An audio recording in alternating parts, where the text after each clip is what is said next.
Naam, shukran mtazamaji. Sasa tuingie kwenye masuala ya biashara. Na kampuni za sukari zitakazoshindwa kuwalipa wakulima mara moja baada yao kuwasilisha miwa zitachukuliwa hatua na bodi ya sukari humu nchini.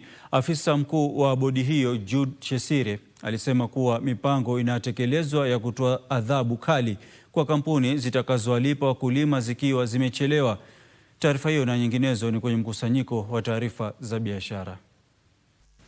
Kandarasi baina ya wakulima na kampuni za sukari sasa zitakuwa bayana zaidi kuhusiana na ratiba za malipo katika mipango ya kupunguza madeni yanayodaiwa kampuni hizo na wakulima.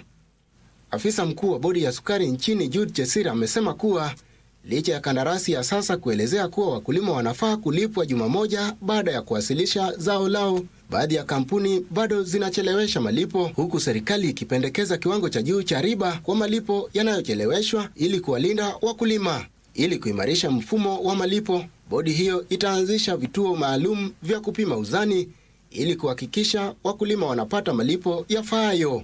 Kampuni za sukari pia zinahimizwa ziimarishe utayarishaji sukari ili kuongeza mapato yao. We have developed standard contracts and have penalties so that if there are any delays in payments, the miller is penalized to pay the farmer with some interest on top.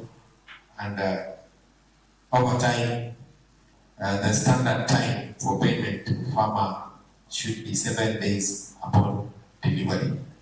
Kwingineko, kampuni ya HFCB ilipata faida ya shilingi bilioni 1.2 baada ya kutozwa ushuru katika miezi 6 ya kwanza ya mwaka huu, hili likiwa ongezeko la 74.4% kutoka faida ya shilingi milioni 702.7 katika kipindi sawa na hicho mwaka uliopita. Faida hiyo iliongezeka kutokana na mapato ya juu ya riba. Kampuni hiyo ilitoa mikopo ya shilingi bilioni 43.4 kwa wateja, hili likiwa ni ongezeko la shilingi bilioni 4.5 zilizotolewa kufikia mwishoni mwa mwezi Juni mwaka uliopita. Kampuni hiyo ilipata shilingi bilioni 4.25 kutokana na riba, hasa kwa hisa za serikali iliyoongezeka kwa 50.4% hadi shilingi bilioni 1.9.